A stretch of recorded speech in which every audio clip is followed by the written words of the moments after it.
We're in this room for 45 minutes during the presentation, and then directly after is 45-minute Q&A. So I think since we don't have to move or we don't have to do anything, this can be a presentation that's a lot more interactive or conversational. If you have a question, raise your hand or just say it. You know, you're not going to offend me. And we can do the Q&A throughout the presentation if you have a question. You don't have to hold it to the end. It's not a big deal. I prefer that anyways. In the moment, on topic, and then we can discuss what the question's about, and then instead of trying to recall it at the end. Okay, so if you have a question, please ask. Don't hesitate. Okay. What we're going to be talking about is a QB development plan for the youth of clubs. This is something I put together with our NACUS coordinator, Florian Grind, and a systematic way for all the coaches within our NACUS program to have the same language and teaching the same things throughout our developmental process.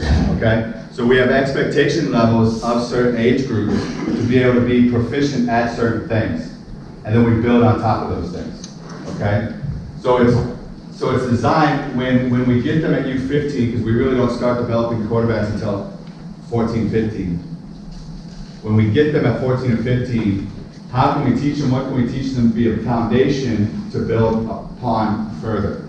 That's the idea process behind it. So when they're a finished product, which are never a finished product, but when you get through the NACUS, they should be proficient at this, and this, and be considered an advanced quarterback. Okay? So that's what we're going to be talking about. And I think that's super important. I think it's super important for NACUS programs to actually develop the quarterback. Even if, like the Raiders, I would find it hard to believe, or the European quarterback would have to be really good to an American caliber for us not to bring in an American, in my opinion. I think that's just the way it is, right? But it's still very, very important for us to develop our QBs. Very, very important. Reason being, in my opinion, at the youth level, if you don't have a competent QB, nobody else gets better, especially on the offense, right? If I put my best athlete, quarterback can run jet sweep and QB sweeps, it's not a very sophisticated offense, right? At U15, I have a quarterback that you'll see, he's probably the worst athlete ever. I'm not sure he has a single quick twitch muscle fiber. We did a throwing test, which we'll talk about later. He threw the ball 28 yards. Rah! All right, well, he's my guy, because he's smart, he's a good leader, and there's really not another position that he could play. So you're my guy, you're my quarterback, all right? Even though we had pretty good athletes around him, right? I wanted to run an actual offense. I wanted to run a simpler version of what we're going to run at the KM, or basically the U18 level once they move up. I don't want to do everybody else a disservice because we didn't have a prototypical quarterback. I don't think everybody understands what KM means. Oh, excuse me. KM is our men's team, our conference shop. Okay? So it's our men's level team. Sorry. Thank you. Okay? So I don't know if we'll ever have a European quarterback, or he would have to be an exceptional athlete and quarterback to the same caliber as an import for him to play at that highest men's level that we have. But it's still something that we concentrate on. Because, like I said, at the U15 level, we didn't have a very good athlete, but this kid was smart, and we actually ran an offense. We actually ran a simpler version of what we run at the men's level and the U18 level. And the reason I think that's important is because receivers get reps at what they're going to do in the future. O-line, you can run a more complicated run scheme. Because our U15 quarterback actually called Mike, and we adjusted our blocking schemes based on his Mike call. Okay?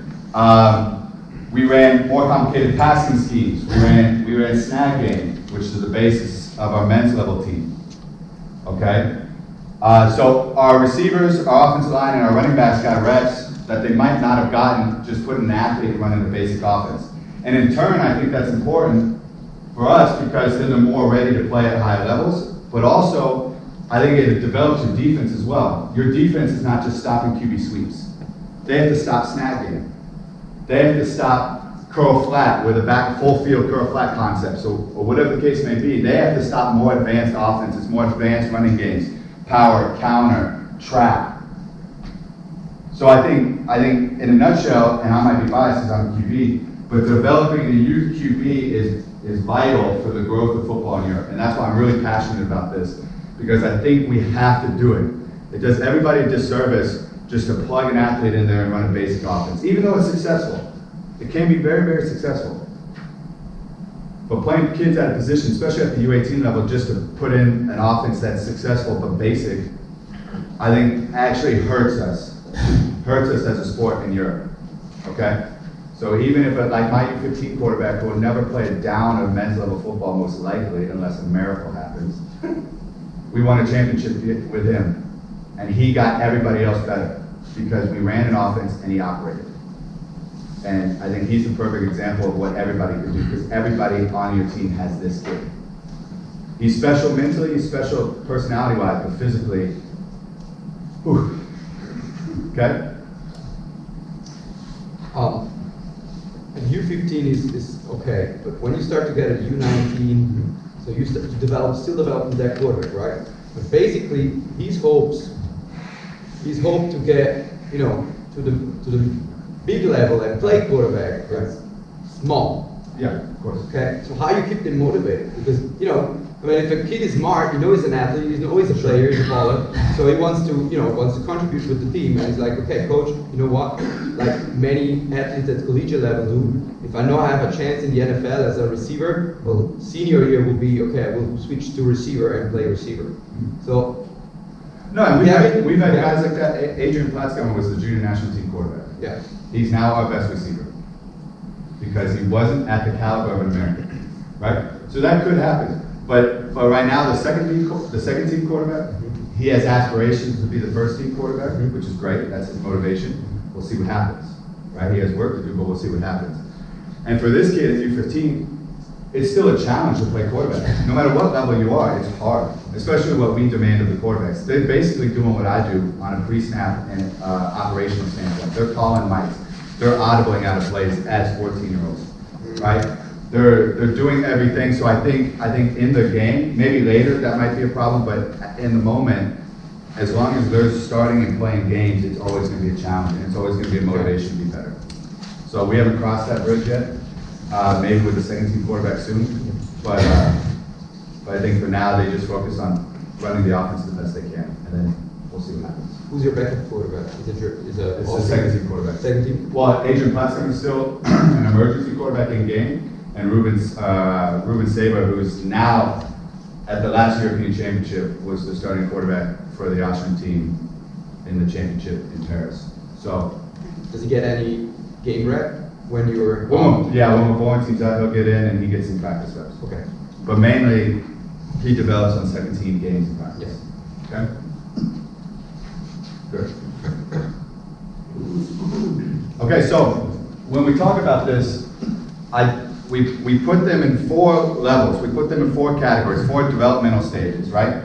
Basically, when we first get a guy, very, very beginning, you got to teach him the very basics of quarterback play. Okay?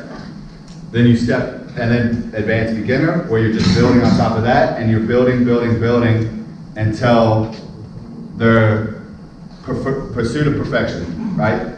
No quarterback is ever perfect. No quarterback will ever be perfect. But when you're in that top level, when you've done all these things, when you're proficient at all these technique and understanding concepts and understanding defenses, then you're in the level where you're just trying to be perfect, even though it'll never happen. Okay? So that's the way we categorize them. We'll break all those down. Okay? We're gonna talk about the physical training of each developmental stage. What we want to test, what we want to know physically from a technique standpoint, from how far they can throw the ball, how accurate they are, right? At every single developmental stage, and also the mental training. I want to know, we have tests and drills. Do they understand what coverages are? Do they understand what fronts are? Do they understand what defenses are trying to accomplish by doing different things? Do they understand our concepts? Do they understand what we're trying to accomplish with a certain play call? What we're trying to do to stress a defender or a defense in certain play calls. So they have to have the understanding on both sides of the ball. And obviously that's scaled to different age levels. But I think the mental part is actually what we focus on more. Like I said, our U15 quarterbacks, who I was the head coach of last year, they were audibling If I call a play and it's the front we don't like, they get out of it. They were calling Mike. They were adjusting play blocking schemes according to the defense. Now it's at a much lower level because the defenses they see aren't complex, but put a lot on their plates. See if they can get it, and then you can always scale back.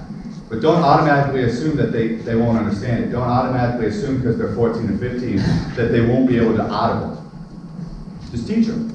I guarantee they can handle it if you have a smart kid at quarterback. Okay? It's funny to see a 14-year-old come up, easy, check it. It's like, holy shit, a little Tom Brady. Just as fast as Tom Brady, probably.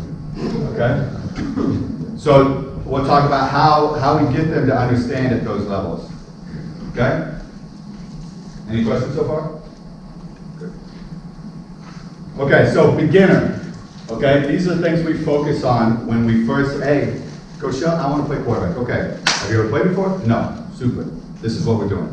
Okay, I don't want to get into everything in detail unless you guys have a question about it, because a stance could be 4 different ways, depending on your offense, depending on your preference, depending on the quarterback's preference, which is huge, whatever he's comfortable with, he or she. Okay? Whatever they're comfortable with, it could look 4 or 5 different ways. Okay? So I don't want to get into it individually unless you guys want to know, hey, how do you teach stance? I'll answer. Okay? If not, move on. Do you teach your youth QB play under center or gun or both? We do mainly gun. We don't do under center. I did a little bit last year at the men's level, but in the knock groups, our base offense is shotgun. I don't think my quarterback could get back fast enough to hand off the ball anyways. So, might not be. Poor him, if he knew. Hopefully this isn't being videotaped. Give me crap. Okay? So, teaching stance, obviously, right? How to take a snap, whether it's under center or shotgun, because actually there is a technique in shotgun, how to catch a snap and find the laces faster, because I get that question a lot. Have them catch it like a receiver. Don't trap the ball. When you catch it like a receiver, you have a greater surface area to feel the laces, and then it's easier to turn. If you catch it like this, oftentimes you see quarterbacks flip the ball while finding, and then it just takes longer. Okay? Proper mesh footwork. Okay? For us, it would be basically, are they proficient at inside zone? That's mainly our mesh, right? Push the ball back, read the in. All right? So are they basic understanding of how to do that? Where to put your eyes, where to push the ball back, all right? That's what we're looking for. Okay? Basic throwing mechanics. When they throw, do they get their elbow above their shoulder?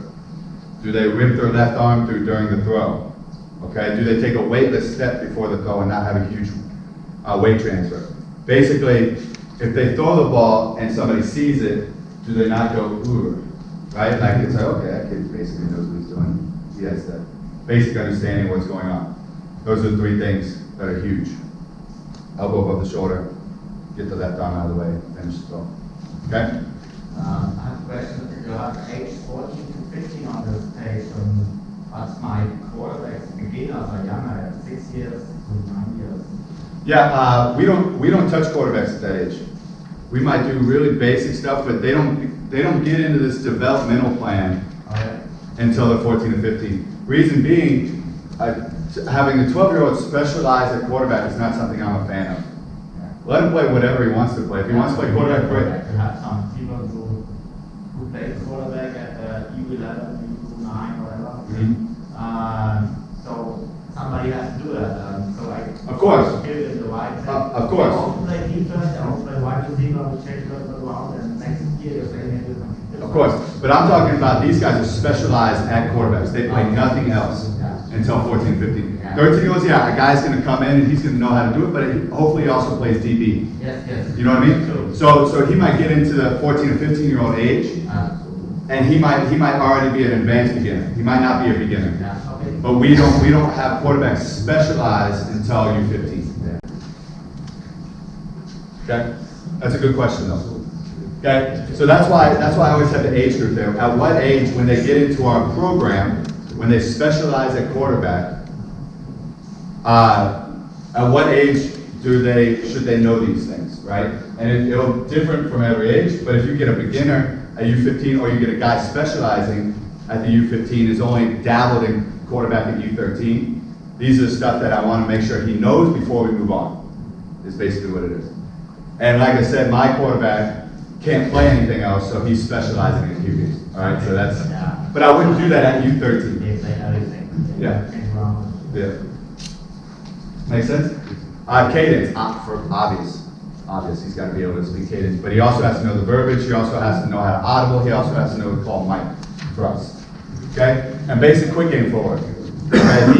He has to be proficient and competent on how to throw slants, hitches, now screens, speed outs. Okay? And he has to have proficient footwork on those things. The way we define it. Okay? Everybody will define it a little bit different, but the way we define it, they have to be proficient at that. Okay, make sense? Okay, so these are 3 drills that we would work on specifically with kids at this age, right? If they're a beginner and have not had any experience at the quarterback level, these are the drills we would start with to help him throw more confidently. Okay, because that's the biggest challenge, right? Like taking a stance, that might be one practice, right? The cadence, 5 minutes, right? Stance, taking a snap, doesn't take very long. Basic understanding of how to throw a football, if you're not a natural passer, which there's not a ton in Europe, that's what you're going to have to spend time on. And that's what takes the longest in this age group. Are they proficient at the basics of throwing mechanics? Okay? And these are the 3 drills in succession that we use to catch them up to speed. Okay? So the first one is extension drill. Yep. Just gonna ask you to show an example. Of course. Okay? So this is my guy. Okay? So this is extension drill. Okay? So he's going to start with his elbow above his shoulder. It's super important. That has to become muscle memory. When we extend to throw the ball, it's from this position. From this position. We don't want them to come across the body like this. We don't want their elbow to be even parallel with the shoulder. We want it to be above. That's pretty much universal in quarterback teaching. Okay? How high is debatable, but above the shoulder is pretty much unanimous.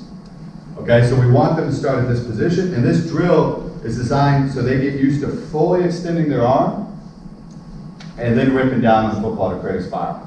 Fully extend your arm, and that's the timing of it. If sometimes you have quarterbacks where the ball leaves their hand and it's ugly, super duper ugly. A lot of times it's a timing issue with when they snap their wrist before they fully extend their arm.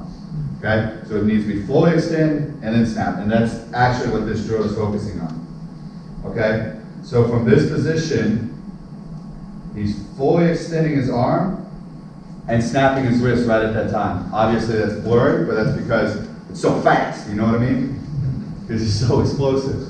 Alright? But if you guys see, it's not a bullshit little meh. Right? Like he's up on his toes, he's transferring his weight, he's really trying to snap it. Throwing a football is a very violent movement. Alright? It's an explosive movement, it's a violent movement, okay? Very rarely, unless it's just you and the fullback in the flats, you just otherwise, if you're trying to rip a comeback or a dig or anything over 15, 20 yards, it's a violent ass movement. And it has a lot of moving parts and a lot of muscle groups involved. So this should be no different. It's an explosive snap of your elbow, extension of your elbow, and snap of your wrist. Okay? And that's really what we want to see. And that would be day 1, is having them learn that. Because if you fully extend your arm and snap your wrist with the best of them, everything else it can compensate for deficiencies elsewhere. Right? Like if I have pressure and I'm throwing off my back foot, can't transfer my weight, can't really get my legs in there, and I snap and finish a throw, I have a chance to get the ball in. It's the most important thing a quarterback can do. The most important thing a quarterback can do because it gets you out of a lot of issues elsewhere. So that I stress that for beginning QBs. Fully extend your arm and snap your wrist.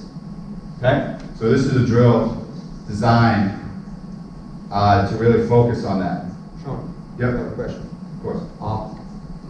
Having the ball just behind his head on purpose? It's not really behind your head, although it ends up like that. That's not my important. When you rotate the throw, the ball's going to be more behind your ear, on the side of your head. But that's not really the focus of the drill. The next drill focuses more on that. This, I don't, as long as the elbow's above his shoulder, I'm focusing on this. That's not a point of emphasis for that drill. Okay, good question. Everybody understand the point of that drill? Okay? Notice how high his extension is and where he releases the ball. He's not a very tall kid, but he releases the ball much higher, and then the snap of the wrist brings the ball back down. His release point is very, very high. Okay? That's really, really important, really, really good for him.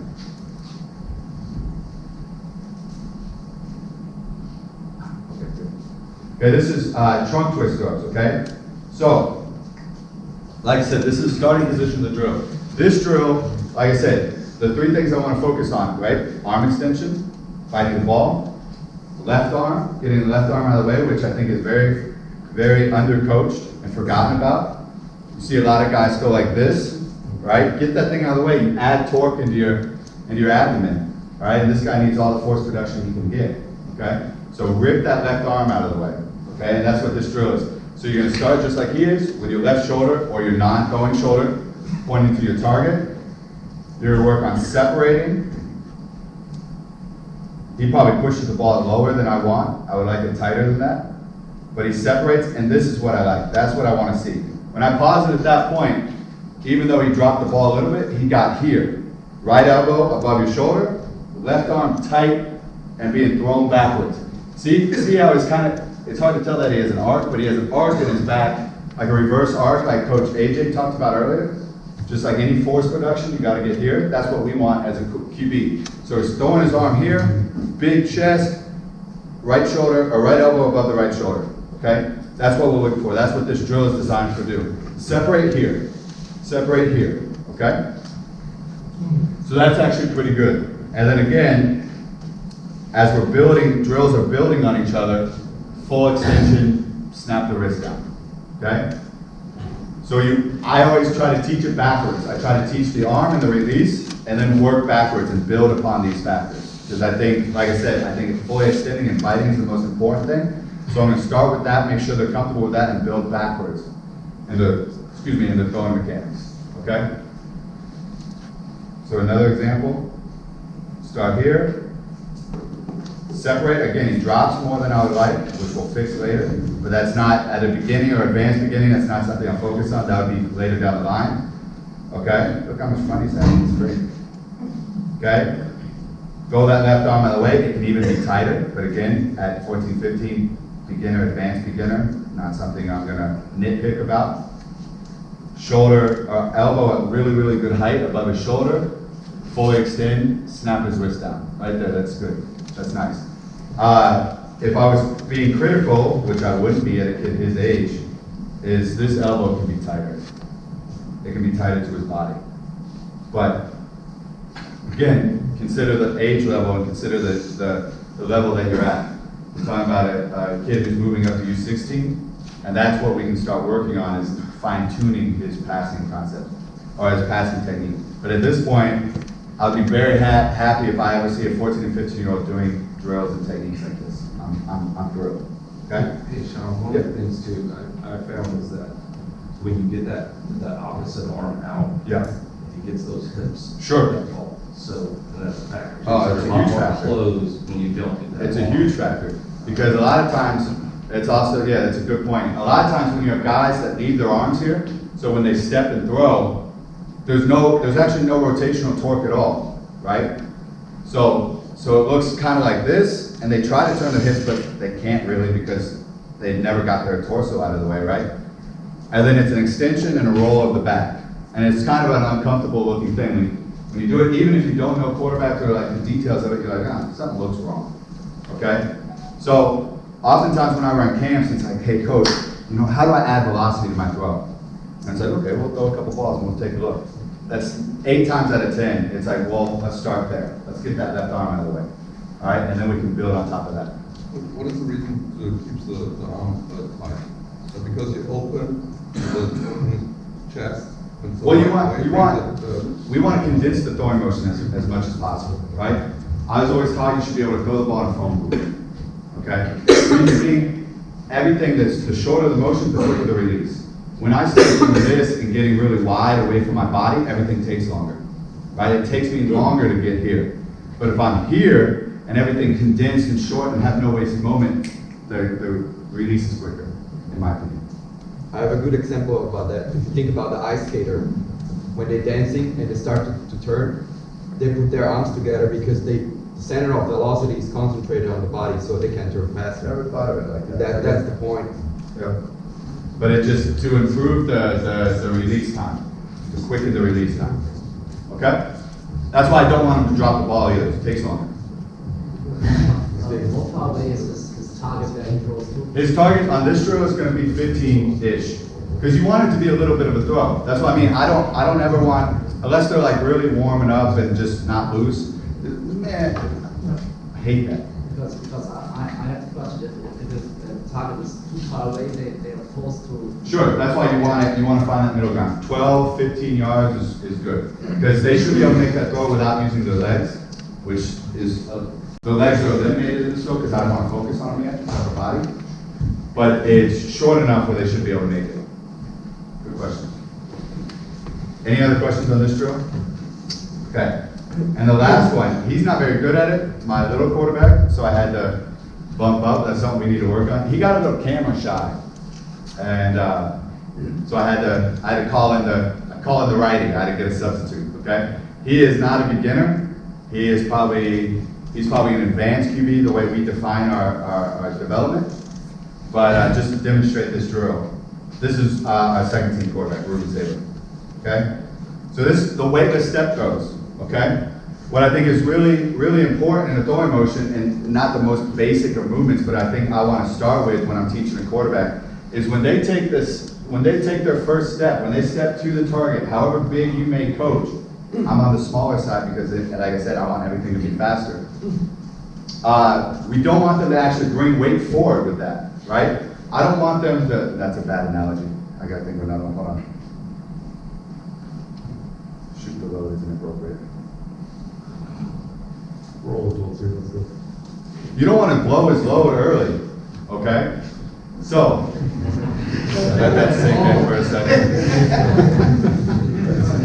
Let's keep it going. Just let it marinate for a second. Yeah. Okay, now we can move on. Okay, I don't want him to throw his hips and transfer his weight to his front foot, and we barely even separated yet, right? How can I use my hips? How can I get everything involved if all my weight is on my front foot? I need to keep it back. It's like a boxer or a baseball player, whichever analogy works for you. When a batter is hitting the ball, he's not here and then swings the bat. That's all arms. It's a weightless step. All the weight is still back, like 70-30 or 60-40, however you teach it. And then it's hips and arms, right? Just like a boxer. A boxer's not going to come here and throw a punch. He's going to get his shit knocked in, okay? It's a weightless step, and then he drives his hips, he drives his core into it. It's very similar as both of those things from nipples down. It looks very the same. Nipples just the landmark. This is getting sexual. I gotta bring it back a little bit. I apologize, fellas. I had a lot of coffee this morning. So this drill is designed to prevent that, right? He's gonna step 3 times without bringing his weight forward before he throws the ball. I just want to get reps at the movement that I want to focus on. As many reps on that movement as that I want to focus on. So here, his base stance could be a little bit wider. I've been trying to get him to do that for years. He's not the most coachable, but I love him. Okay? So, but if you see, when he steps, there's no weight transfer. He's not bringing his weight forward, okay? Which is really nice. You could just literally, what I did in college, because I had a problem with this, I was a big weight transfer guy with a low elbow, and then balls would sail on me. Threw a lot of interceptions that way, on digs. Safeties are just like, thank you, because I threw it 4 yards over my receivers' heads. I couldn't get the ball to bite, right? So I'd sit in my room in front of a mirror and just do exactly what this is. I'd just sit there, and I'd practice this. Like, okay, how do I step and keep my weight back? And then he's in a perfect position. Now, in actuality, on his third step, we separate during our step, right? So this drill is just practice step, step, step, and then we go to throw as you're stepping, you're separating. So you could also do the drill where you practice separating as you're stepping, okay? Because that's actually the chronological order of how that happens. Those things happen simultaneously. But as long as he's getting this working and practicing this 4 to 6 inch step, whatever you teach, without bringing his weight forward, I'm a happy guy. See, now he's stepping and separating at the same time, which is actually what happens. Foot in the ground. As he puts his foot in the ground, he's ribbing I need to work on him with his left arm. Okay, it's not great. I would love to see it here in that position. But again, big chest, right shoulder above it, or right elbow above his shoulder, full extend. He also has an issue with fully extended. Okay, he started playing before I got there, so we didn't have this program in place. But I would have loved before he got to this place where he is, so cemented in his technique, I would have started with arm extension. Because when he does extend his arm fully and bite, throws a really pretty ball. When he doesn't, they always fall short. So that's something that we still have to work on, is that left arm full extension, okay? But from a weightless step, he does it really, really nice. And then he brings his hips through where he should be ripping his left arm through, okay? You guys see the chronological order of the throw? Weightless step, during separation. As you're rotating your right arm forward, you're throwing this left arm back, bring the hip through, extend, bite, okay? So, if they can do this drill as a beginner or even advanced beginner at the age of 14, 15, when they get into our program, I'm a very happy man. Those three things are very, very important to me for quarterbacks at this age. Does that make sense? Okay, cool. Okay, so what I want to do, when I got the quarterbacks and I kind of took over this responsibility for the Raiders, I was like, okay, how can I quantify these attributes of the throwing motion? Okay? How can I quantify their accuracy? How can I quantify their throwing distance is relatively easy, like throwing power is relatively easy. Or just get a speed gun, I guess, I don't know. We didn't have that in the budget. But how can I quantify their accuracy and their throwing velocity? Okay? And then how can we track their progress throughout the developmental plan? Okay? So, these aren't the best bona fide ways to do it, but what I was thinking of when I was putting it together, how can you put together a test that every club can do, right? Every club has access to either a field goal post or a soccer ball, right? Every club hopefully has access to a big old trash can, right? These are the most scientific things, and they don't have to be. As long as they're consistent, you can see a quantifiable increase or a quantifiable lack of progress. And that's what we wanted to see, okay? So, for an accuracy test, it's called a 3-bar test, okay? And what we do is we want to stand about 15 yards from an upright, and I want to see how many times they can hit the right upright, how many times they can hit the left upright, and how many times they can hit the crossbar in X amount of throws. We did 5 throws each, right? So out of 15 throws, how many times can they hit the target? Just to quantify a number of their accuracy. Could be 0, could be 5, right? You do it a couple times, you find the average, it's going to be a pretty good indicator how to qualify their accuracy. Are they extending at their target? Do they have proper technique to allow them to hit such a small target? Okay? That's what I want to know. And then we do it periodically, 6 months, every year, whatever the case may be. And we'll see the progress. We see if they're getting better. If they're not getting better, let's change something. Let's do something. Why? Why are they not getting better? Well, maybe they just had a bad day, because that could happen. Right? But at the beginning stages, this is a pretty good indicator. Later, it'll be more film work and technique-based stuff, which is a lot less, there's a lot less variables. This was just a base test. All right, let's see if we can track their progress, okay?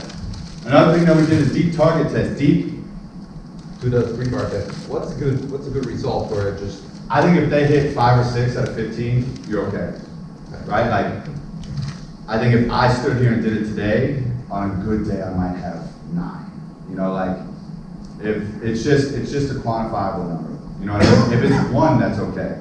It's just when you do it the next year, hopefully it's higher, right? And then it's also a little nugget for 14 and 15. I was like, hey, you're getting better, you're doing good. Because they can't always see it, right?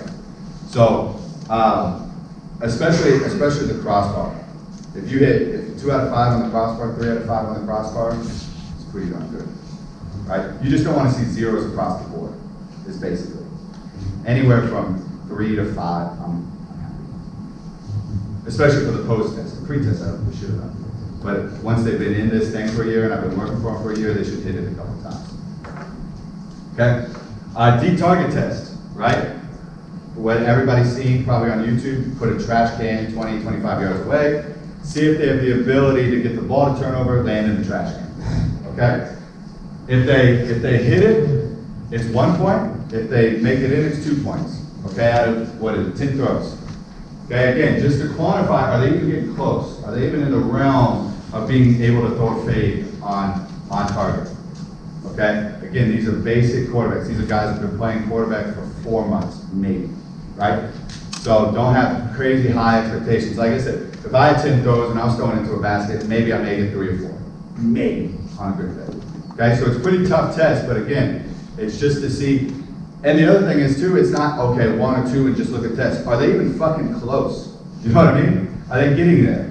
Are they even able to get it there? That's what you want to track, okay? And then even next time, if they still don't hit it at all, but he's in the realm, you still see this progress. It's just a way for you guys both to track progress, okay? And the last one, distance test. I just want to know how long they can throw the ball. For the second test, what kind of distance do you use? 20 yards, probably 25 yards, depending on the strength of the QB. I would probably flip these to see how far he can throw it first. And then I want to get it at like 80% of his distance. So if he has a cannon but is raw and can throw the ball 40 yards, whatever, maybe I put it at 30, 35. But it would make no sense for my QB last year, who could throw the ball 28 yards, to put it at 30. That makes no sense. I would put it at 20, 22. You want it to be 80, 85% of his max range. Okay. And then yeah, last one, long toss, pretty simple. Stand there flat-footed, don't let them gallop. I just want to see for how many yards they can wait a step and drive a football out. Okay, with no rhythm. And then when we do it later, hopefully we see improvement. The weird thing is with my little QB, as a 14-year-old, he tested at 28 yards, and as a 15-year-old last year after season, he did 42. Okay, so sometimes it's a matter of puberty, sometimes it's better technique, you know, probably a combination of all those things. So if you have a late bloomer or so, and he can go a GST, which is a little bit of bigger, heavier ball, he can only throw you 25 yards, don't give up on it. If he shows confidence and he can throw a spiral, that's just a matter of his body developing, right? And in the championship game, we watched it, he threw a ball 48 yards in the air on a fade. Awesome. Awesome. Are they in a weight program? Of course. The Ravens have a really, really well-developed, even youth weight program. Yeah. And this kid's really diligent. He's really hardworking, which is nice. I think you see the progress. Good? Makes sense? Do you have a specific program for quarterbacks? We do at the men's level, but at the youth level, they just do. Because at 14 or 15, you're learning how to squat. You're doing box squats with proper form. You're doing box jumps. You're doing pistol squats. You're doing basic deadlift form. Yeah, so you're not actually doing anything specific. You're learning the form, so at the U18, you can hit it. But even at the U18 level, they do what everybody else does. It's not to the men's level that you have a QB specific plan. Okay? Hey, Sean, on your deep target stuff, like for us, we use landmarks a lot for trash cans. That's something with an advanced beginner where you're moving it. So what we want to do is we want a relationship from where we are on the field. So for instance, our trash cans could be cornered of the end zones when we're throwing. I'm glad you said that. That's a good point. I want to simulate a fade, so it won't be right in front of them. Thank you for asking. It will not be, the trash can will not be right in front of them. I'll put them on that same hash, put them at the 20-yard line or 15-yard line, and put the trash can in the corner of the end zone. I want to simulate throws as well, at proper angles. Very rarely do you throw a ball straight on. So it's not a distance test because I don't want to see how far they can throw it. I want to see how accurate they can throw it at the top of the range. Thank you for asking. So yeah, put it in the corner. Simulate fades is what I want to do. Simulate fades. Because if they get in the game, I want to know if they're actually able to throw it accurately, right? Don't put a kid in a bad situation. Don't call 4 birds. And this kid is obviously incompetent at throwing that ball. It's going to be ugly. Okay? Thank you for asking. Good? Okay, moving on. Advanced beginner, I put 15 to 16 because hopefully if I get the kid at 14, by the time he leaves the U15, he's in this stage. He's in this stage, okay? So I want them to be able to do a basic 3-step drop. Competent at 3-step drop. They might have some bad tendencies, bad habits, but I want them to understand the basics of this drop, of this footwork, okay? Basic throwing on the run technique. I want them to be able to run through the throw while still doing the same things that we talked about with stationary throwing, okay? I don't want them to have to stop to throw the ball because they don't understand how to throw on the run. That should be covered by the time they're in this developmental stage. Okay, basically play action. I want them to be able to have ballmanship in the backfield. No matter if you're an under center team and you're faking power to set up, throw a pass, or you're in a shotgun team and they're riding with some type of flat mesh to get into the drop, right? They should have basic ballmanship to be able to run play action efficiently, okay? Basic understanding of quick game concepts, okay? They're probably not playing until this stage, right? So if they're a beginner, I don't want to touch the mentality of it that much because hopefully they're not being plugged in the situation to play. They've only played quarterback for 2-3 months, right? So I want them to have the basic physical training to be able to, and then once they're in this stage and they're actually playing, most likely, then you try to develop the mentality of it too, right? Like they should understand what double slants is trying to accomplish and who we're picking on and when we would call it. They should understand fade out. They should understand all hitches, leverage, and who to go to and make good decisions on these concepts. Okay? And even basic understanding of your best quick three concepts, your intermediate concepts. They should be able to throw and understand and verbalize curl flat. Right? This is a cover 3 beater. We're picking on the flat support player. Whatever he does, I make him wrong. If he stays underneath the curl, I throw the flat. He should be able to articulate that. Okay? In saying that, he should be able to articulate defensive coverages. Cover 3, man. But even if it's man zone, it's great to begin with. But were they 3 high? Were they 2 high? Right? What kind of coverages were we looking at? Okay? And they should understand the basic fronts. For me, that's important. Because they audible in and out of runs based on the fronts that we see. So he needs to know what an under is. He needs to know what an over is. He needs to know what a bear front is. He needs to know what a 505 is, a 404 is. Okay? He needs to know these fronts because when I come off the sideline, I said, hey, when I called this concept, why'd you change it? Well, coach, they're in a bear. We don't like inside zone and bear, so I got into outside zone. Perfect. Good job. Okay? That's important. And our quarterbacks call protections at U15. Okay? So, hey, why did you slide to the left that time? Oh, they're in an under front, 3 tick was to the left, so I slid the offensive line to the left.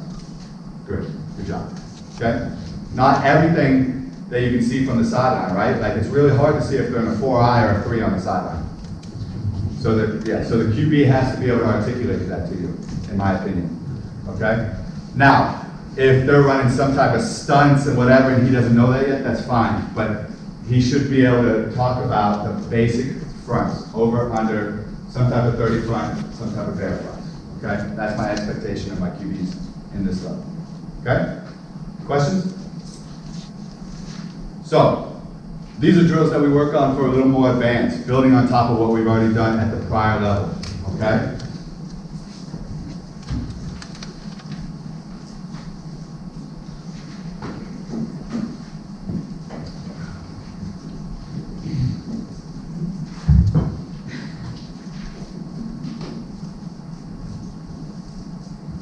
So, the first one is my favorite drill to do, okay?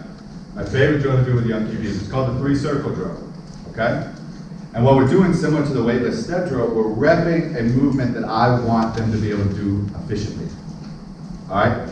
So, like we talked about getting our elbow above our shoulder, super duper duper important, okay?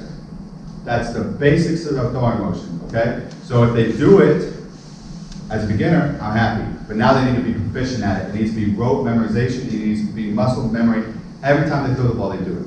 Okay? How do you do that? You rep it. You rep the shit out of it. Okay? And this is a drill to be able to do it. Okay? So what they're going to do is practice from this position, pushing the ball backwards to rotating their elbow to the ideal extension point, right?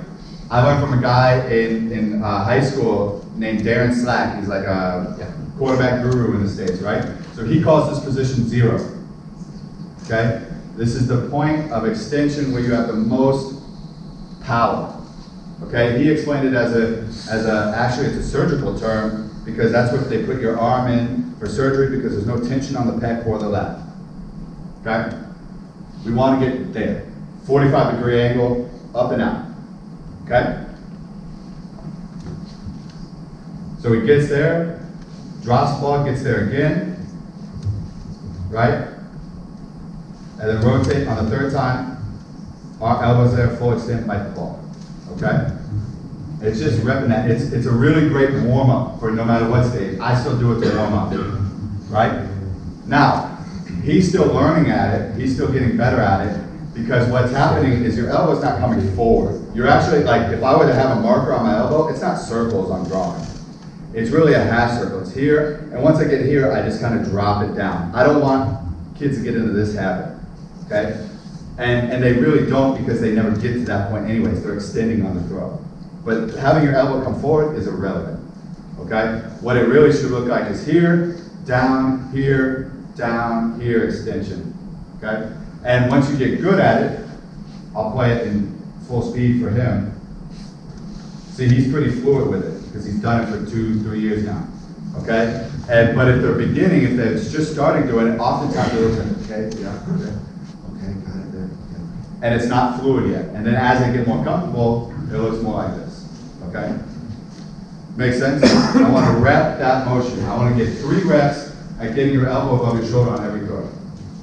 That's what it is. Sorry. As you mentioned there, it's like how much you stress the cock wrist. They're locked. Okay. They're locked. Reason being, I don't want to. Something for the beginners. Yeah. That's how to grip a ball could have been on beginners, and when you grip a ball, you always have it locked. Reason being, I want to create the least amount of variables in my throwing motion as possible, because it does make a difference if your wrist is here, here on a throw. So always have it here, and secondly, you get more force production on your wrist now. Okay. Good question.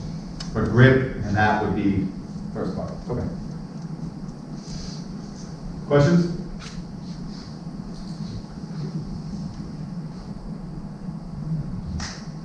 Good. It's pretty good, actually. The second one's yo-yo drill, right? I expect them to be proficient at throwing on the run. This is a drill to be able to do it, okay? All it is you have 2 quarterbacks standing across from each other. As one jogs at the other back pedals. You throw on the run, this one throws on the run of this one, he catches it, and then they do the same. And what you want to stress is that when they start to throw, when they decide to throw the ball while throwing on the run, they get to a position where their left shoulder's forward and the right foot's forward. That way, upper body, it's almost the same exact throw as like a trunk twist throw, which we saw earlier, right? And what you want to do is they push off the right foot, catch the weight on the left foot, just like a normal throw, right? It's the same thing. It's just now my hips are here as opposed to here. So you want to see this, decide to throw, extension, catch on the left foot. Continue running through the throw. These are the things I want to see. Okay? So same arm, same leg, basically. Same arm, same leg. Well, it's just like here, right? I'm pushing off the right leg and I'm going with the right leg. So here, I'm pushing off with the right leg or going with the right arm. So you try to make it as similar to a normal throw as possible. So again, he's decided to throw, right foot forward. You don't want to see him heels on the ground, but he's not a very good athlete, okay? There's only so much I can do, you know, I'm not a miracle worker. Come on. You're fired. You know how hard it is to create a playbook where your quarterback can throw the ball 28 yards from the spot? That's a fucking challenge. A lot of shallows. A lot of crossing routes. Okay? So, ideally, he would look like a better athlete, okay? And not be a heel strider. Okay, but here, right foot forward, he's starting to separate, he's decided to throw. Okay, he's pushing off his right foot, should be getting his left arm out of the way. Arms above his shoulder. From his right shoulder socket to his hand, it's the exact same throw that he always does. Exact same throw. Every single throw should be the same. Okay? Now he doesn't rip his left arm through because you're running at the target, so you already have momentum, so you don't have to generate as much force, but it still should be the same technique. That would be a coaching point on this throw. Okay? So then he jogs back, Ruben throws back to him, and then same thing, okay? When he decides to throw, left shoulder forward, right foot forward, start to separate, okay? Pushing off your right foot to throw, catch with the left foot. Again, there would be more torso movement on normal, especially if you're trying to throw like a 20-yard out or so. You'd still be ripping it with your upper body, but this is maybe a 10, 15 yards apart. and it's really easy. I want to make sure that they're doing the lower half of the body correctly, okay? That's a coaching point that I'll tell them, but during the moment, I wouldn't stop the drill to tell them about it, okay? So and if he's doing it perfectly, he's probably not in this stage of development, right? If he's running through his throw, getting here when he decides to throw, still has a high elbow, and still extends in his throw, boom, happy. At 15, 16 years old, we're doing okay, okay? We're doing okay. Questions? Good. Okay? Here's some throwing tests for advanced beginning QBs, okay? Again, this is going to start to get more nitpicky, okay? So the first one is I want to know, similar to the trash can drill, right? This is building off the trash can drill. I want to know if that ball turns over while he's throwing it. Does he use proper technique? Does he fully extend? Does he have a high elbow to get the ball to turn over during its flight path, during its arc, okay?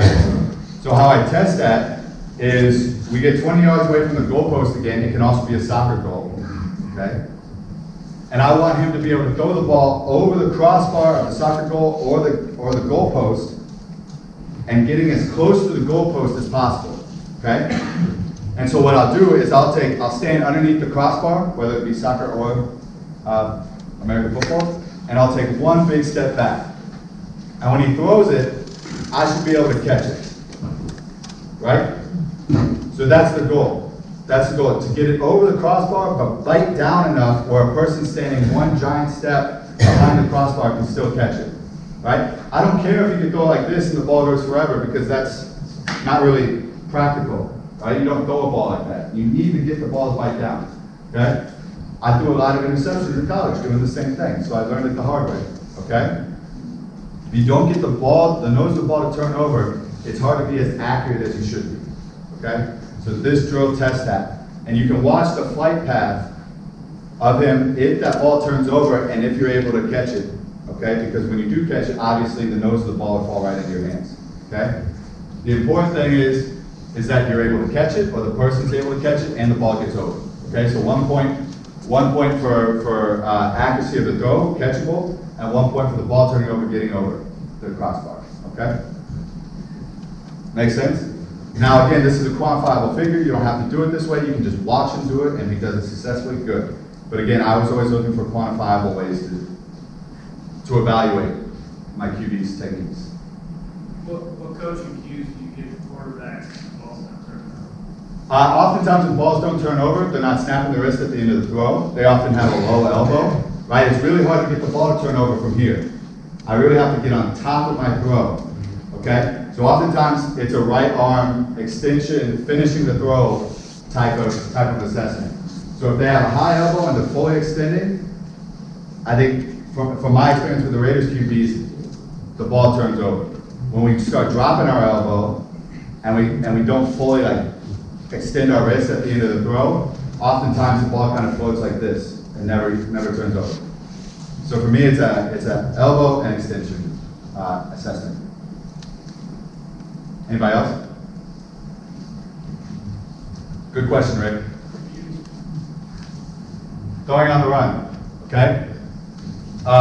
Same thing. This one I do more with a soccer goal, with the side post. I want to start him on the left hash, have him do an easy rollout, and I want to see if he can hit targets while throwing on the run, right? I don't care how he starts it. I want to get him going this way. I want to get him running at his target. I want him to fully extend at his target. And see how many times he can hit his target while throwing on the run. Okay? So it's similar to the 3-bar test, but now on the run. So you do it 5 times both ways. Again, quantifiable way to test his accuracy of throwing on the run. Okay? And the next stage, we'll actually videotape it and do it that way. But for the beginning, just try to quantify their accuracy. Okay? Oh no, yeah. Film it while they're doing it. I thought it was in the last stage. So it's this one. Okay? Film it while they're doing it. Are they planting off their dominant foot, their right foot if they're right-handed, left foot if they're left-handed? Are they still ripping their left arm through while they're throwing? Okay? Are they finishing high, and are they running through the throws? These are the 4 things I want them to do at this stage of development. Okay? Later on, you see, how are they ripping through? How are they extending? How are they starting to throw? It's more details. This is just the overall techniques Are they doing these things? If they are, let's move on. If they're not, work on them. Make sure they're doing those things. Okay, and they get a grade. Do they accomplish poor form, good form, great form? Okay? If they're all doing great form, they're not for throwing on the run, they're not at advanced beginning. See, and that's the other thing I want to touch on. Every QB could fall in different things and different techniques. Maybe you have an advanced QB who's a beginner at throwing on the run, he sucks at it, and you have to work on it. Okay? This is just a generalized developmental stage.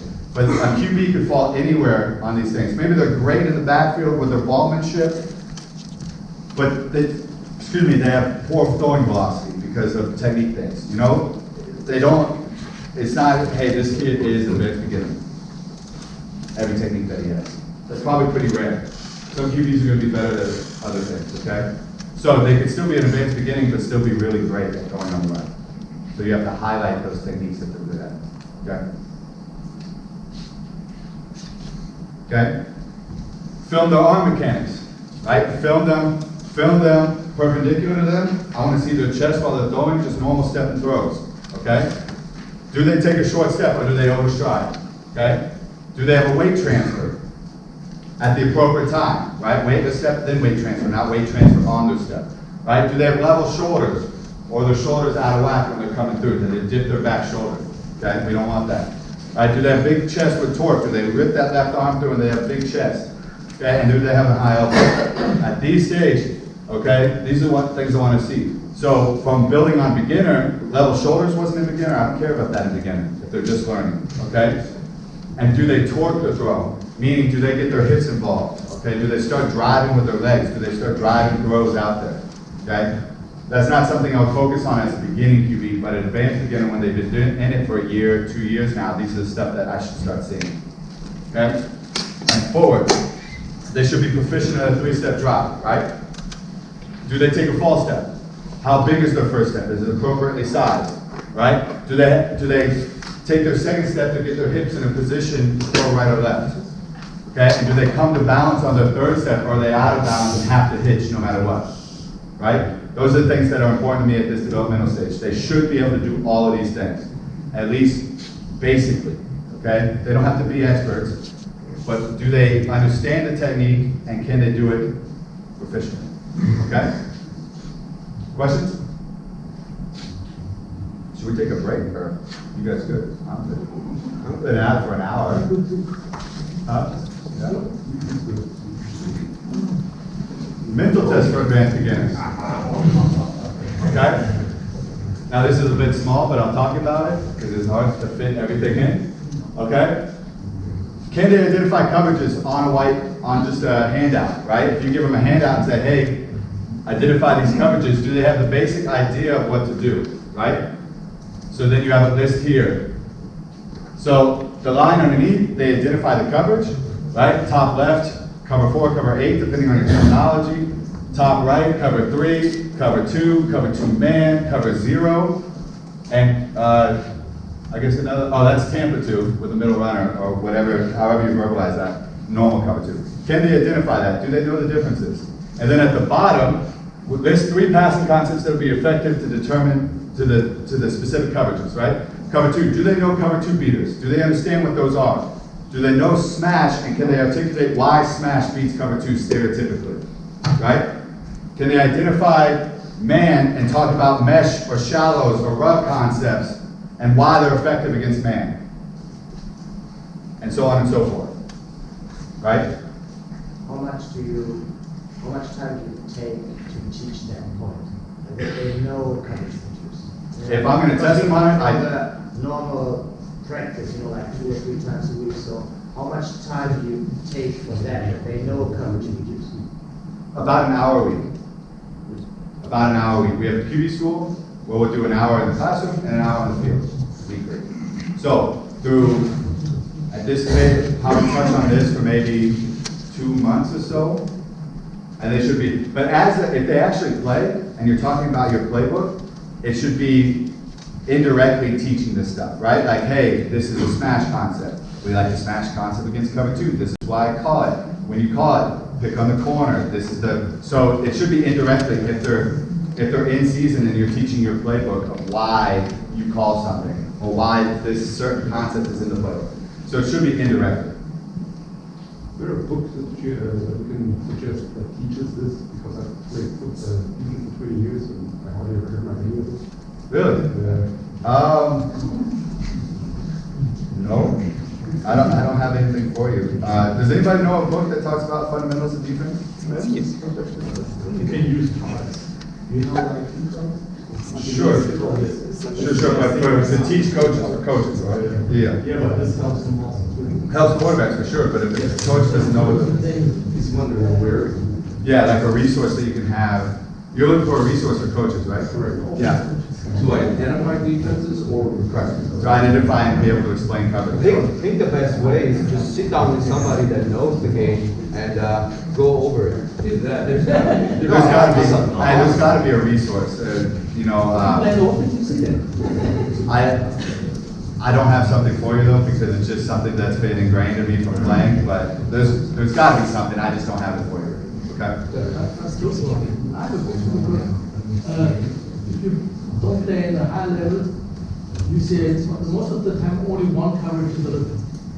Most they get only two. That's not better to fix it on one coverage and say what's this one and what. Sure, but here's the thing, at least in Austria. You know what I mean, because. Sure, but at least in Austria, at U15 level, everybody has a zone and a man, right? Yeah. Coverages and a playbook. But it could be anything different. We don't see a middle runner, obviously at U15, but we see all the other ones. So we saw cover 2. We saw cover 3. Maybe not within the same defense, but one defense is a cover 3 team, one defense is a cover 2 team, one defense is a cover 4 pattern read team. So actually at the U15 level in Austria, it's relatively advanced in coverages. Again, a team might have one, but through the course of the season, you're going to see most of these, besides the Tampa 2. Yeah, if they don't know Tampa 2, it's not like, oh, you know what I mean? But they should know everybody. They should know what a cover 2 is. They should know what a cover 3 is, because they're going to see it in Austria. Because what I was struggling with on these graphs right here, I guess, is that when they line up, obviously you don't see where they're spreading out to. Of course. So how do you tell the difference between a cover 2 and a cover 3 on the center? Because if you look on a sheet of paper, say this cover 2, right? Yeah. If the flats are occupied by the corner, you have 2 high half-field safeties, you should know it's cover 2. If you see it rolling and it's a third concept, where corners have deep third and 1 high safety in the middle field, on this graphic you should know it's a cover 3. It's not the most detailed thing in the world, it's just do they understand when the safeties cover the upper part, the over coverage is covered by 2 safeties? Always the chances are this is. It's cover 2, right. It's a general knowledge of defensive coverage. Yeah. Excuse me. Yeah. Did you call 1 high or 2 high? For us, it doesn't matter. In our passing concepts, it doesn't matter. Around this age, so this helps or receiver fraud or something. What? I mean, if basically we don't identify on our passing concepts. It's not like we have 2 concepts. They have 2 high go here, 1 high go here. We have full field concepts. Okay. So they look at the safeties and it's like 1 high. Most of the time, the corner is going to be softer. Maybe the flats are an option. That's the kind of stuff that we talk about. But it's not. We have full field concepts, so the 2 high, 1 high doesn't matter to us specifically. Any other questions? Okay, moving on to fronts. Okay, they should be able to identify these fronts. Okay, maybe not all of them. Maybe they're not acing this, but they show a general understanding of defensive fronts. Okay, so on top, this would be left hash or opposite of the running back. The Raiders would identify that as an under. Okay, a 40 front under. So, okay, next one over, 3 seconds over a running back. Okay, and so on and so forth. Your terminology might be different. This is just an example of a test that we would give our quarterbacks to make sure that they have an understanding of what they need to understand to be able to audible in and out of running plays. It's very important for us. All of our running plays are based on fronts, right? We don't run concepts to fronts we don't like. We always have pairs. So they need to be getting in and out of concepts based on fronts, and to be able to do that, they have to understand what the fronts are and why we would be running a certain running concept to a certain front. Okay? Now I know that seems like a lot for a U15 quarterback, and it is. But if you have a guy who's savvy and understands football, will be able to do it. And I had one. I had 2 actually. Both of our quarterbacks would do it. Just takes time. I understand not everybody has the time allotted to do this, and the Raiders are very fortunate to have full-time coaches or full-time people doing football, right? But if you can somehow ballpark these ideas and make it appropriate for your club, you're heading in the right direction. It's not, hey, do this. We know better than you. No, this is what we do. Make it appropriate for you guys. Okay? Ideas. Okay? One question on the Sure. fronts. How do you teach them on the field? Do you use the defense to scheme you up front? Yeah, we'll draw cards. We'll draw cards, and especially in camp or something, we'll just throw everything at them. And then when we watch film later, the quarterback and myself, or the quarterbacks and myself, hey, what front is this? Hey, what front is this? Hey, let's talk about it. If I have this running concept to this front, what are we getting into? Good. Okay? And it's just repetition. But we draw cards specifically for that. And the nice thing is when you do that, then you understand what they do and do not understand, and then you can card for what they don't understand, and then kind of keep repping it back. At the U15 level, we don't see all these fronts. Just an idea. Okay? At the U18, we see these fronts. Okay? But if he's a 16-year-old quarterback, he's playing U18 or U17 or whatever it's going to be in the future. Okay? We're good with that? Can I move on? Okay, advanced quarterbacks. Okay? They need to have a basic understanding of progression and vertical concepts. Our intermediate passing, then our vertical passing concepts. Okay? They need to know what we're looking at, what the receivers are looking at, how they adjust their routes. Okay? The coverages that we might be facing, the protections associated with those passing concepts, and the footwork involved with each concept. Because intermediate and vertical passing concepts might have different footwork. We don't just cover we don't 3-step drop everything. We have different footworks to different passing concepts. Okay, so they need to know these things. Or at least the basics of it. You know what I mean? Hey, 4 birds at a 2x2, 1 high safety, what are we doing? They should be able to articulate that concept. Maybe not double post to get the pattern read concept of blah, blah, blah. Right? It's basics. Basics. Okay? Basic understanding of pre-snap reads, okay? They should be able to identify 2 high safeties or 1 high safety. They should be able to identify how many players in the box. They should be able to identify apex linebackers. They should be able to notice differences in depth and alignment of safeties on any given play, okay? These are all things that are really, really important moving forward. So this is when we want to start touching on it, because once you play at the men's level, you should understand this stuff, okay? And that's what we're trying to do. We're trying to produce men's level caliber quarterbacks. Even if they only are backup roles for the first team, they still have a second team that need to be productive quarterbacks. Okay? So that's our goal here.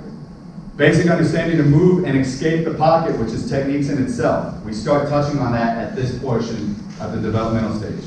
Okay? High proficiency on footwork on mesh and play action. Okay? They should be able to be very proficient in our running game with play action and ballmanship in the backfield. Okay? They should be very proficient with their mesh footwork on inside zone, on counter zone, or counter read, on power read. These all things should be developed at this portion of the developmental stage, okay? High proficiency on quick game and 3-step drop footwork. Okay, they've been doing quick game for 3-4 years at this point. They should be very proficient at it. There shouldn't be a lot of false movement. There shouldn't be a lot of false steps, okay? And 3-step, same thing. They should be getting themselves in great positions to be able to make throws with not a lot of wasted movement, with not a lot of off balance, being off balance. Okay? And high proficiency of throwing on the run. They should have very good technique when it comes to that. Okay? They should be throwing their left arm through. They should be fully extending. They should be running through their throws. And they should be getting velocity on it, which I wasn't focused on in the earlier stages. Okay? Make sense? Okay. So these drills are very, very similar. I would introduce the wave drill and then get into the escape drill. And now, once they're good at the wave drill, they'll only do the escape drill. Okay?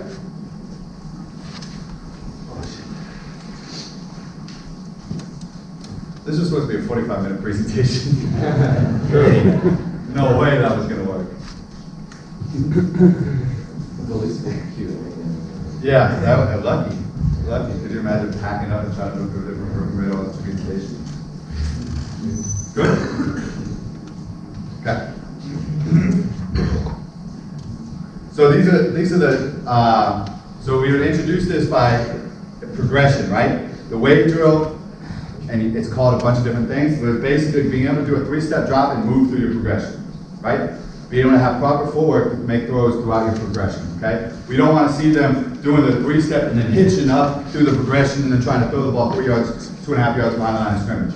Can they move their feet and can they stay in balance to be able to make throws all over the field, okay? Then can they move in the pocket if they have pressure from different ways, from different directions? And lastly, once they move in the pocket different ways, can they escape the pocket if they don't have another option? And can they do it in a proper form? That's what we're going to look at, okay? So the first one, he's going to do a normal 3-step. His first read's to the right, okay? Depth out of shotgun on a 3-step is not that important, so it doesn't matter. He gets his eyes to the right, sets his feet to the right, okay? And then he jumps, which I'm not a huge fan of. I'd rather step. Never have both feet off the ground at the same time, okay? But that's what he's comfortable with, so him and I made a compromise, even though it's a progression, okay? There's some things, if you get a hard-headed quarterback that he's not budging on, don't fight him about it. If he's comfortable and can throw a good ball, fine. Even if it's not exactly what you would want him to do, okay? So he's gonna jump through his progression. I don't love that, again, but it shows me that he's able to move his eyes and his feet without gaining ground. That's the most important thing to me, okay? We're going to stay right around 5.5 yards, 6 yards, okay? Again, to the left, he gets his hips open, he sets to the left, he's able to throw to the left. What's really important is if their hips are set here and they try to throw to the left, then we fall off and it's hard to make a good throw. So the ability to finish your drop when your hips facing to the left is very important and very difficult. I don't even do it anymore. I said, fuck that shit. It's too difficult. Sorry for people filming. Too bad the translator's not in here. Let's see what they do with that one. Okay? Again, he jumps up and down, but he has the ability to go through his progression without gaining ground. Okay? Then the next one, I think it was in the same clip. Okay, then you're going to start having him move around in the pocket a little bit, right? Say he has pressure from the right, and as his eyes come to the left, he's able to move to the left in balance, still ready to throw back foot first. Move it front foot first? We teach back foot first. Okay. Because, where was that clip? Say here, if he wants to move to the left, say he has pressure coming from here, okay? I want him to be able to plant that back foot, so step here, and as that foot gets in the ground, he can start his throwing motion, if he cares to, right? So if I step with my back foot, I can come here and press off my back foot to make a throw. If I step with my front foot, I gotta resurface my back foot to be able to throw. So it cuts a step out. You rewind? Sure, of course. Just let it run. Sure. Yes, okay. Again, he's jumping more than I would like, but that's the basic technique that you would want.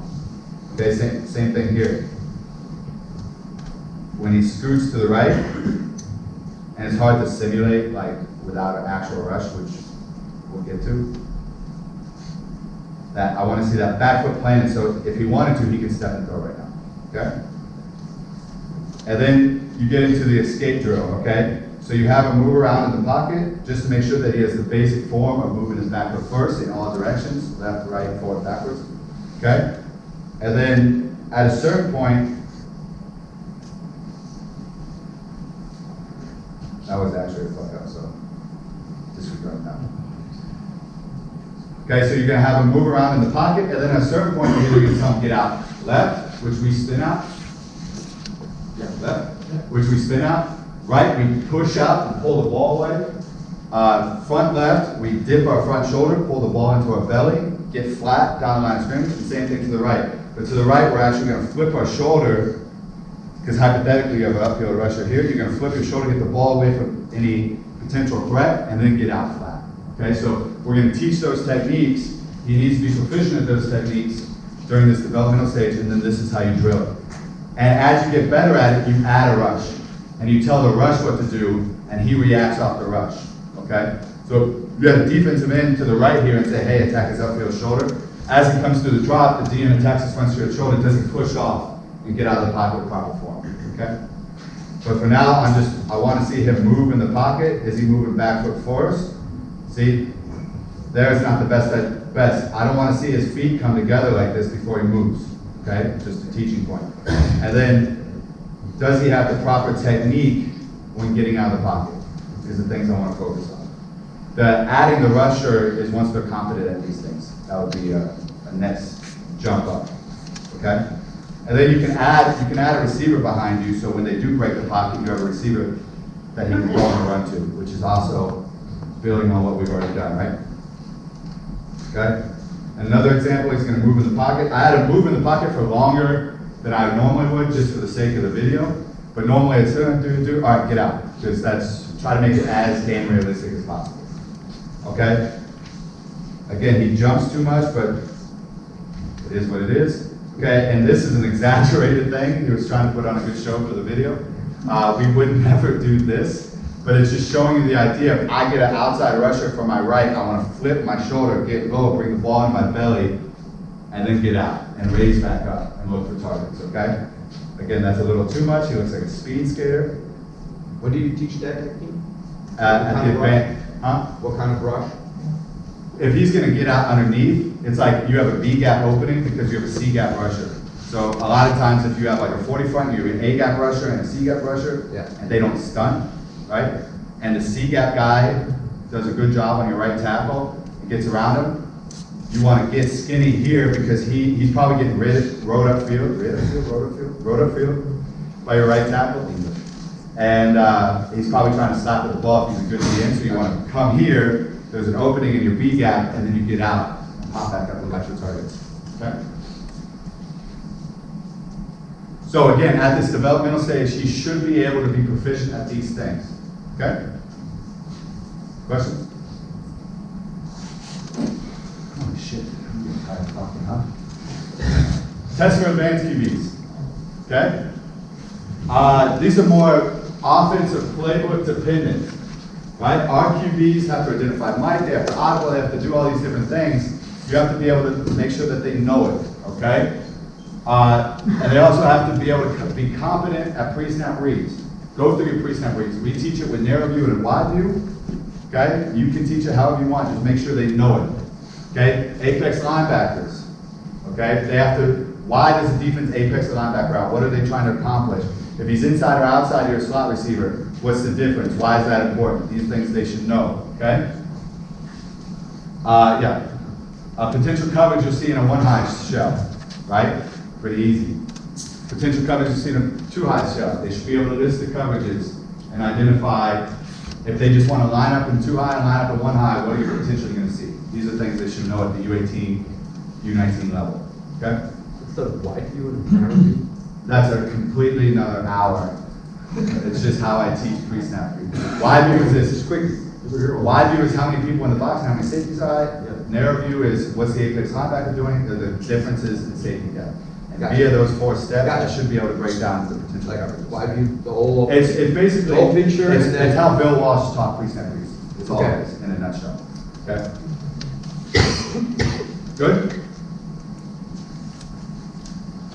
Okay. So, this is the last stage. This is the last stage, okay? You're trying to be perfect, okay? You're trying to be perfect, okay? You should have very efficient advanced throwing mechanics.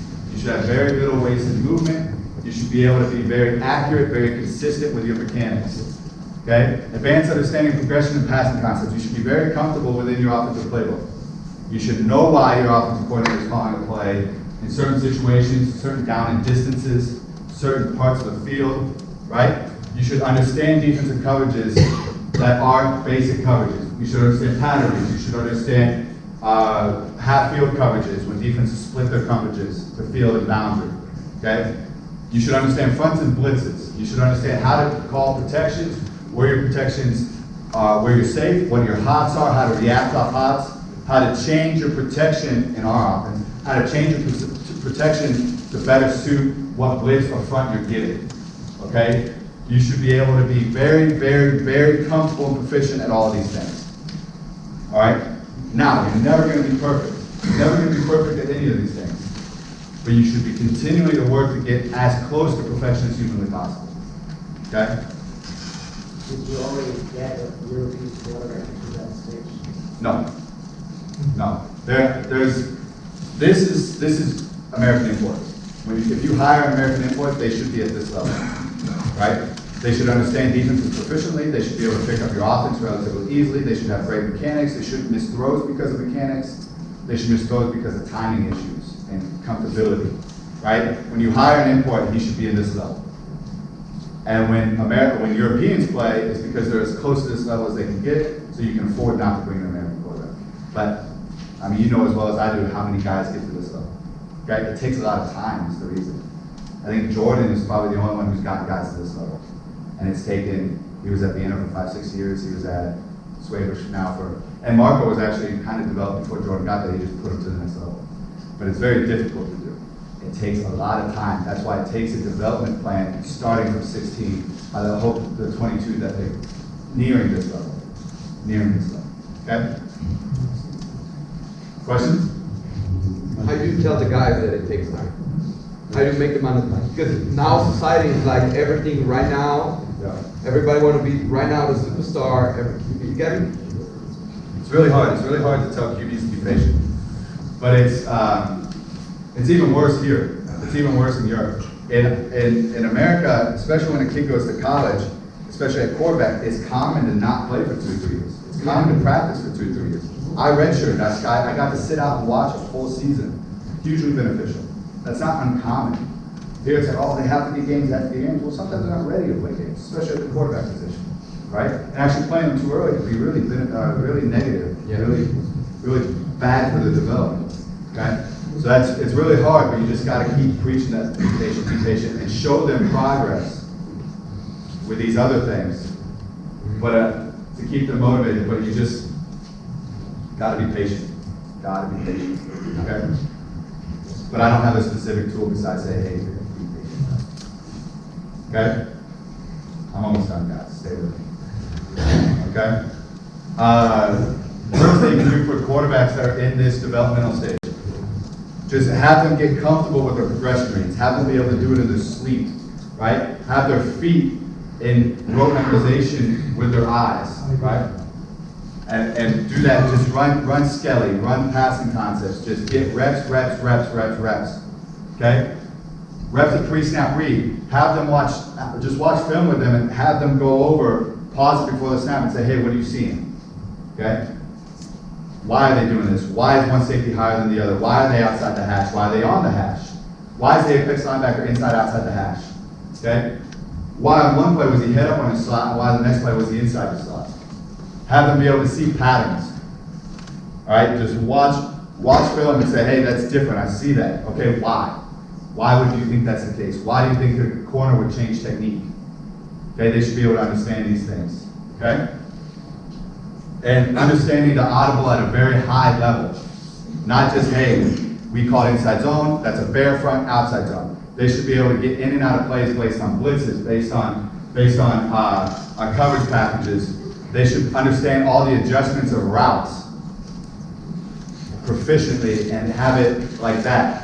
When you're taking drop back and they roll their coverage, you should know exactly where all your receivers are going to adjust their routes to and be able to still throw the ball on time. These are things that are required from QBs at this developmental stage, and it takes reps. Reps. Notice there's nothing about technique there. That should be done technique-wise. It's all mental. How do you become the quickest decision maker as humanly possible?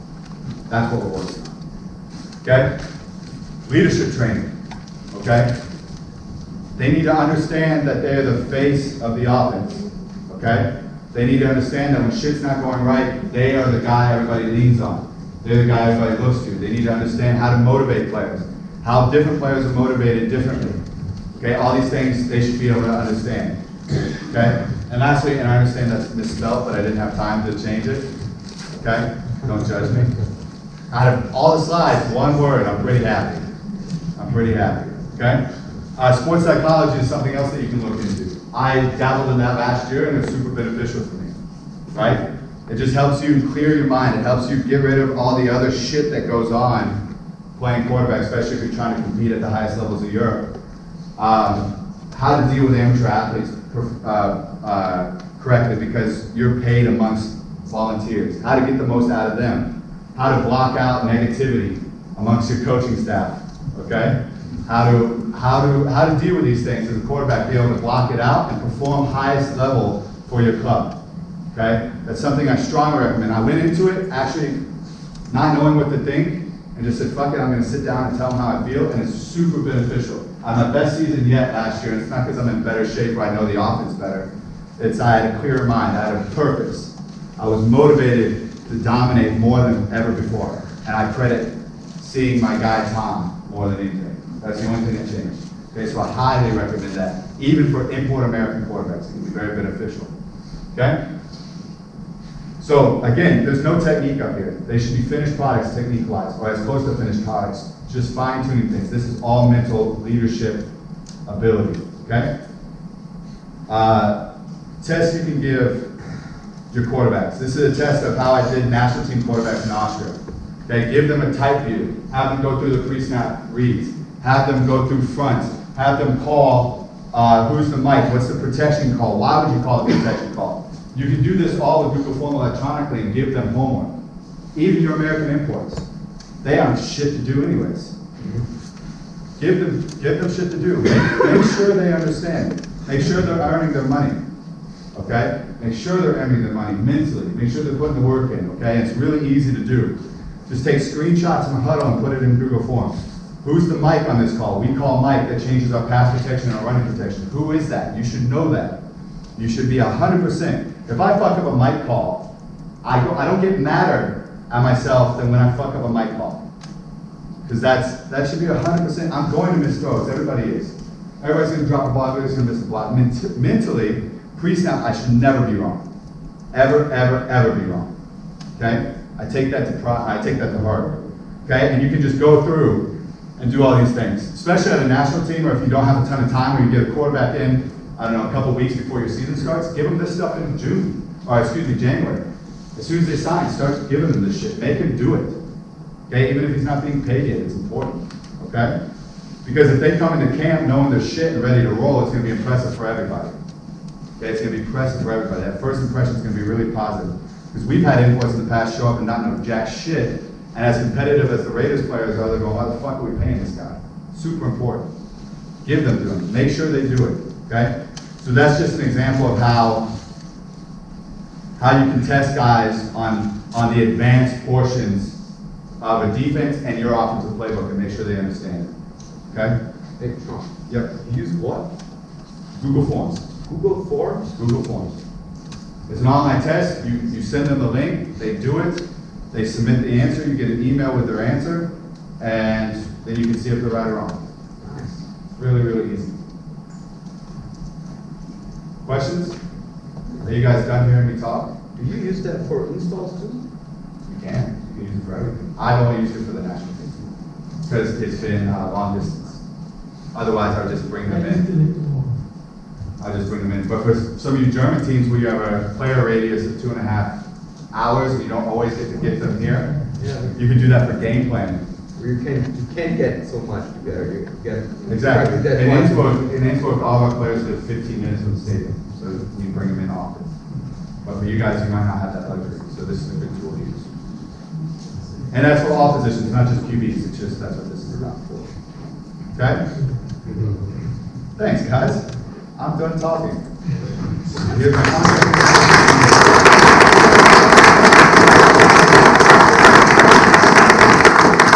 Now, oh, that's perfect timing. Holy shit, I have 2 minutes, and I'll say if anybody has any questions about, it's supposed to be 45 minutes, but all right. If anybody has any questions about quarterback play in general, it doesn't matter what it is. It could be youth development, it could be what I talked about yesterday, it could be, hey, how do you get them to shut the fuck up? Whatever you want, just come ask me. Okay, I'll be here for the next 10 minutes or so. Thanks, guys, I appreciate it.